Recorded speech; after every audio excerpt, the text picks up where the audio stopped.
I chose to spend my time with mentors, people who had graduated from Stanford, who were some of the best runners in the world. I chose to, pick the brain of successful business people, all sorts of different arenas where I knew I was being strengthened in those areas, whether it was spiritually, fitness, business, whatever it might be. And so if you want to be successful, surround yourself in a circle of success. I always joke that I could turn some couch potato high schooler into a marathoner in 4 weeks if you let me pick the 5 people around him. Welcome to the Hard Way podcast with Joe De Sena, founder and CEO of Spartan Races. We're teaching you how to overcome your obstacles in your life the same way we teach our 10 million plus Spartans to overcome obstacles on the course, with insight from the smartest, most accomplished experts from every corner of the world. Get ready to elevate your life today. Joe De Sena here, CEO and founder of Spartan and the Hard Way podcast host. I've got Dominic Schlueter on. Hopefully I pronounced that right. German name, young kid, one of 6 growing up. How old are you, young man? I'm 18. I turned 18 in May. And Joe, I actually have a great story to kick us off here, if you'll indulge me. I will do so. Let's do it. Okay. So a big part of my journey and progression in life, and I think a big factor for me in creating things and being successful, was towards the end of middle school. I really got passionate about, self-improvement, listening to podcasts, reading books. And one of those podcasts that stuck out to me that I listened to devoutly and made a big impact on me was Rich Roll's podcast. And so I would tune in every week. And I want to say your first appearance was 2019 or 2020. And I listened to that episode. Your story is unbelievable, as I'm sure our listeners know. I was super inspired by it. And what I would always do is I would send over any podcasts that were particularly of value to me to my family's group chat. And so I sent it. I said, this guy's crazy. His story's amazing. Great speaker. You guys got to check it out. And so my dad specifically listened to it on one of his runs in the morning. Absolutely loved it.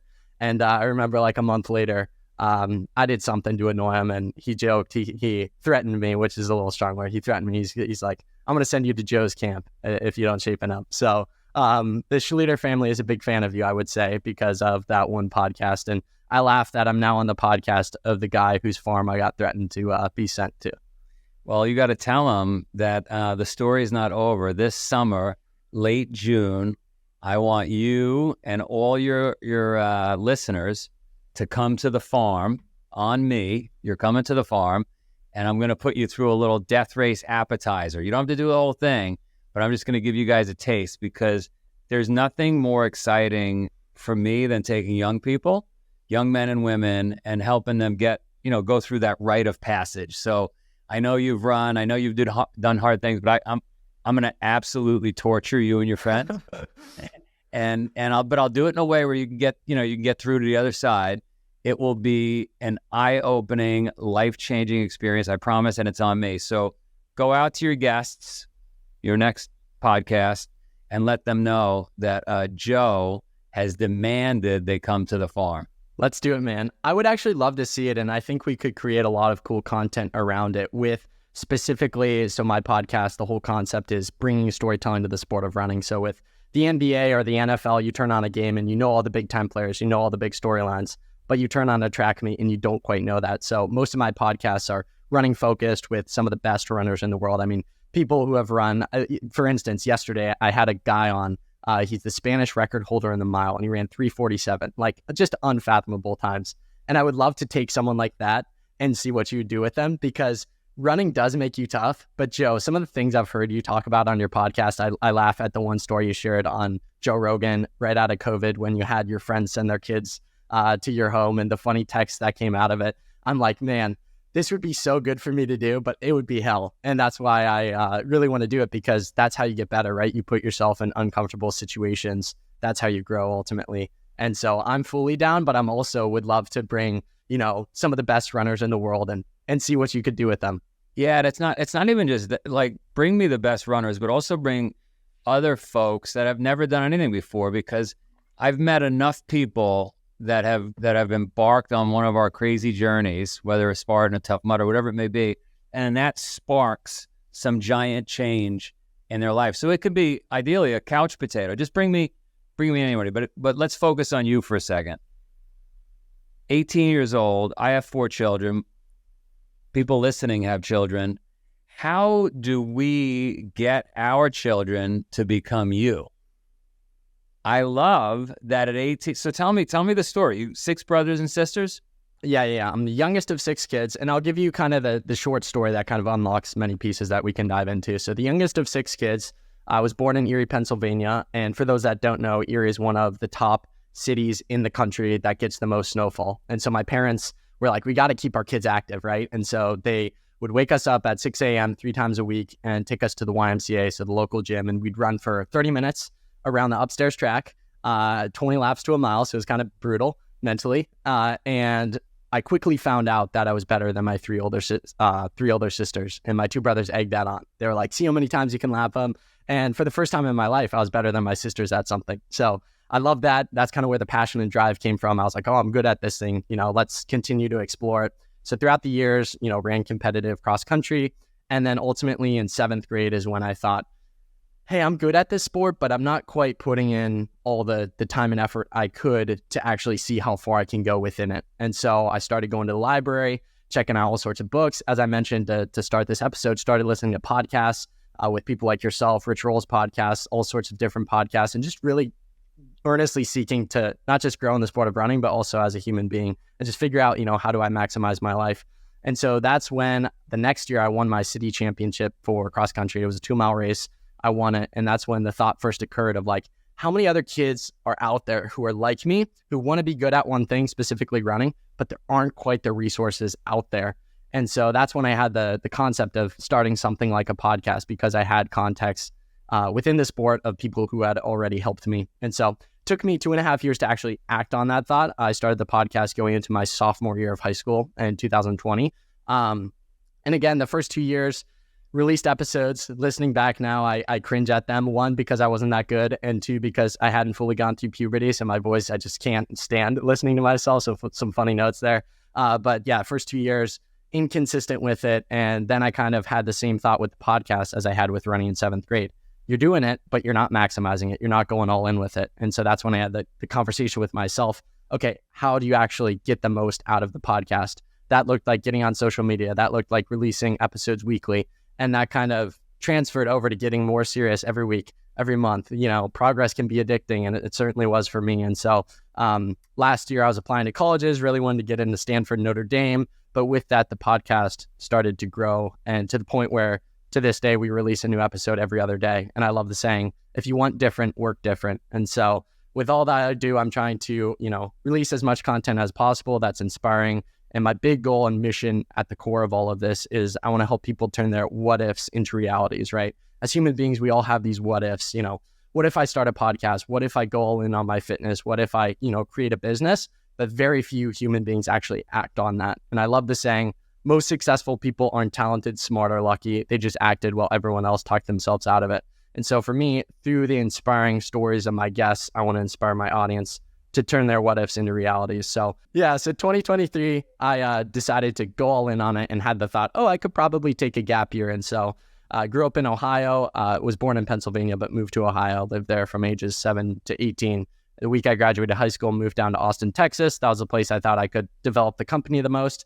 And since then, things have just taken off. Super grateful to God for carving out this path, and just very excited to continue to grow and hopefully impact as many people as possible in the process. I love it. It's all about changing lives. And I'm hearing the little anecdotes in your podcast can be so powerful. A teacher, you're learning as you're asking questions. I'm learning from you as I ask you questions. So if you're listening out there or you're watching this, consider starting a podcast. If for no other reason, you just learn. You get to talk to really amazing people. Like we have this young man here today.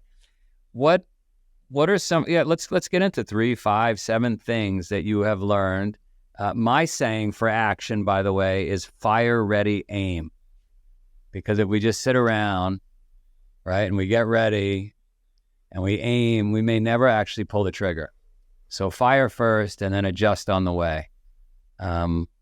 I love that. And I love your thought about, if you want to be different, work different, do different. If you do it like everybody else does it, you're going to get the same results as everybody else.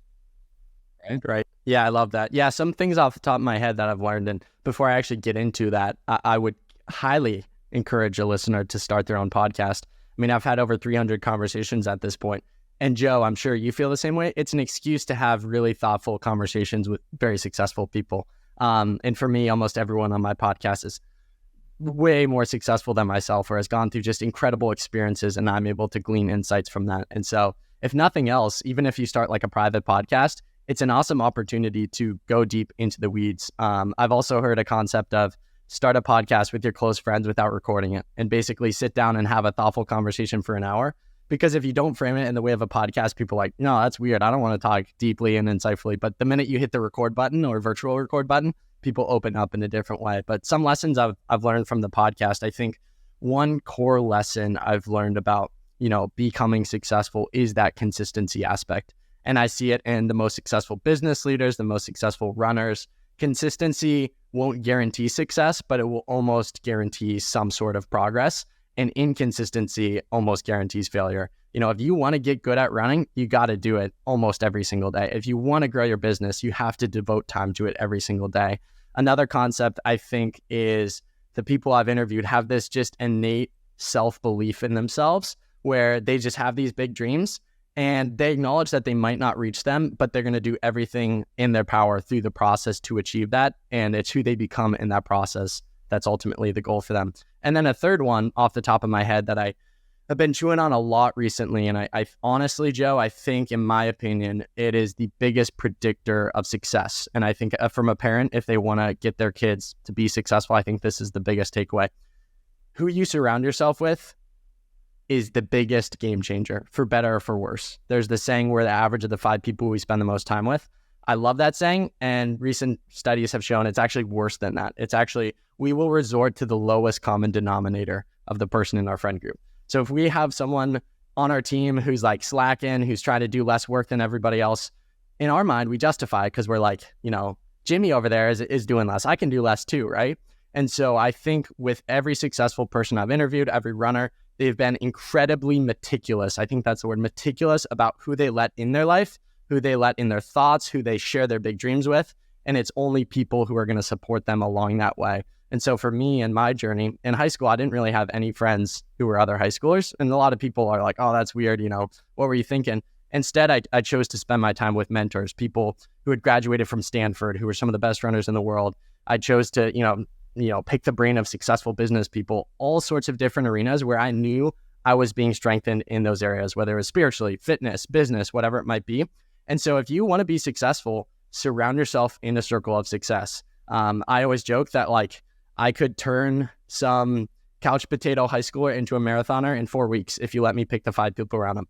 You give me Joe De Sena, Joe Rogan, David Goggins, I guarantee you that kid's going to turn into a beast, right? But you have to figure out who are you letting into your life positively and negatively, because I honestly think it's the biggest, predictor of success or failure is who's in your circle. Only let the winners in your circle. I love it.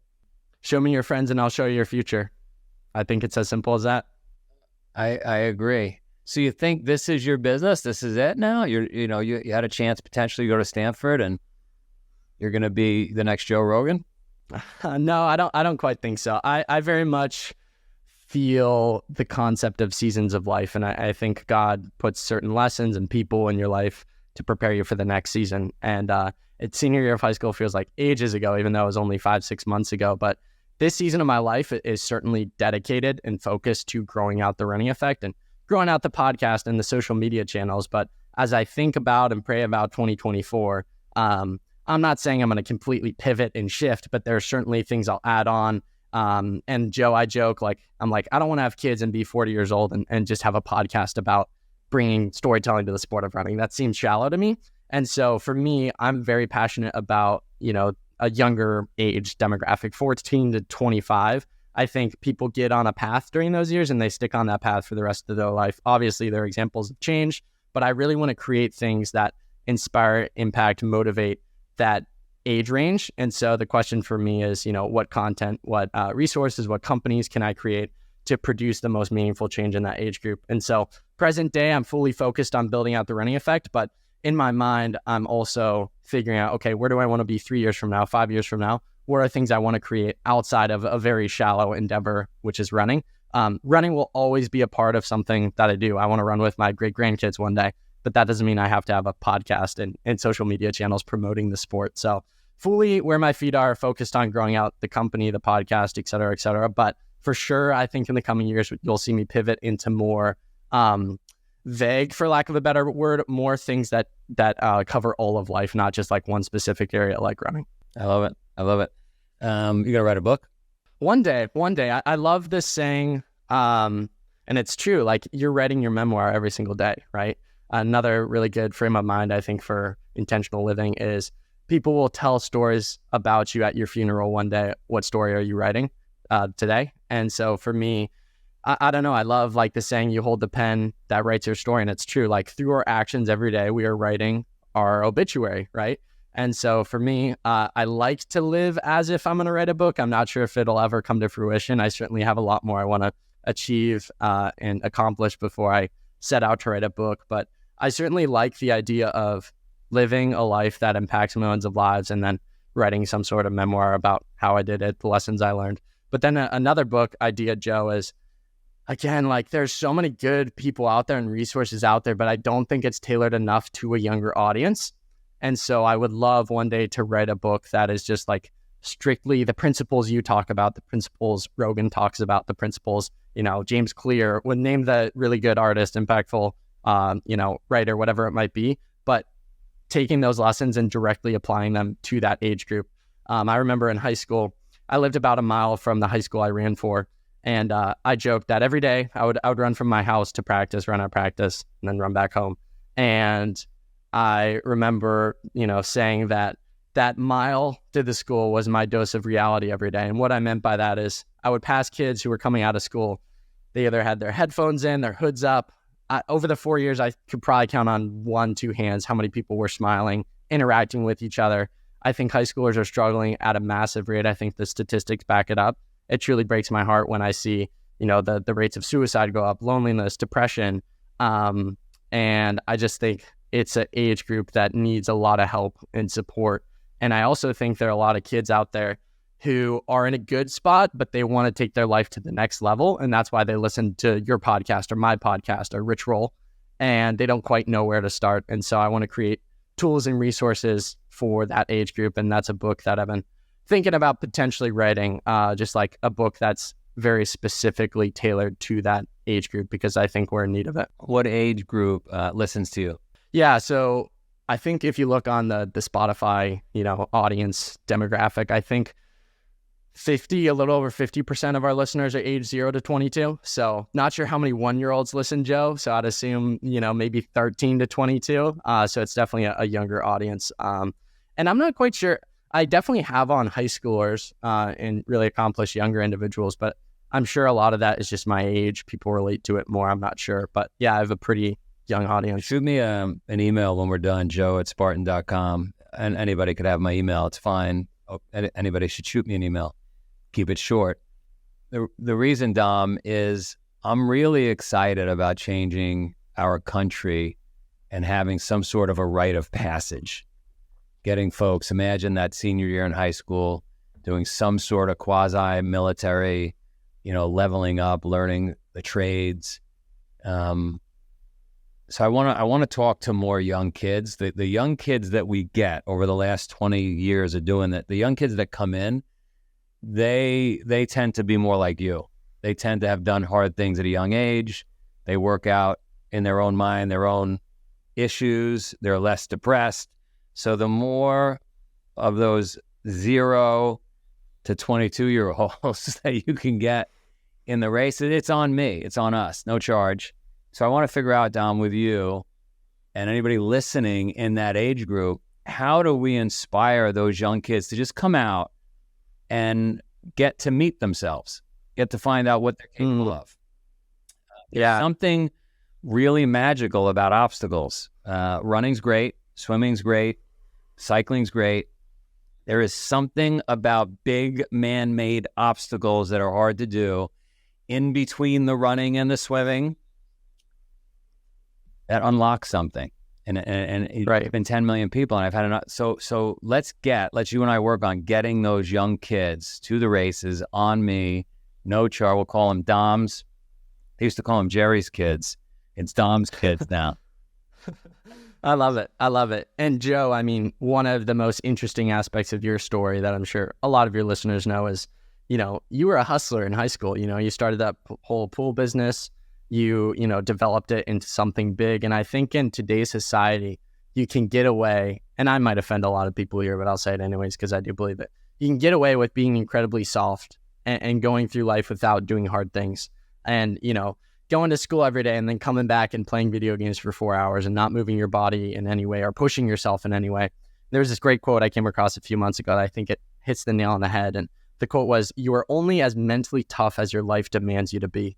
An easy life fashions a mind that can only handle ease. A challenging life builds a mind that can handle challenge.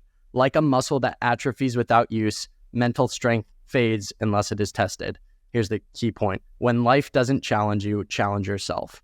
And so because I think we live in such a soft society today where things are just so much easier than they used to be, I think we need people to willingly challenge themselves. Even if I'm not getting better from a running fitness perspective from running every day, even though I know I am, simply the act of getting out of bed, going in cold weather, doing something I don't necessarily want to do, seeing a hill, running up it, just to show my mind, just to show my body who's still in control, that like my mind is still in control. I think it makes the world of difference. And it makes, having hard conversations easier. It makes starting a business easier because you have already kind of calloused that muscle of mental strength. And so I love that idea. I'm here to build it out with you. And I think we could build something special where, in the age of social media, and I'm sure you've realized this over the years, it's not just the event, but it's creating content around the event to show it to millions of people and then making next year's event even bigger and next year's event even bigger and making the impact bigger than the event itself, right? Inspiring that person at home who maybe couldn't make it out to Vermont, but they see it, they're inspired, they see a 12-year-old getting after it, and they say, I'm going to go on a 30-mile run just to push myself, or I'm going to sign up for a Spartan race now because I'm inspired. And so I think we could do a lot there, and I'm excited just thinking about it. I'm excited. So Dom, follow up with me. How do people find you? People can find me on Instagram at The Running Effect. The podcast is called The Running Effect Podcast, which is wherever you listen to your podcasts. And if you want to email me for whatever reason, therunningeffect@gmail.com. Dom's going to change the world, and I'm going to join him, and we're going to get a bunch of young people running. Let's do it, man. I appreciate it. Dom, you're awesome. Awesome. Thank you so much for the opportunity.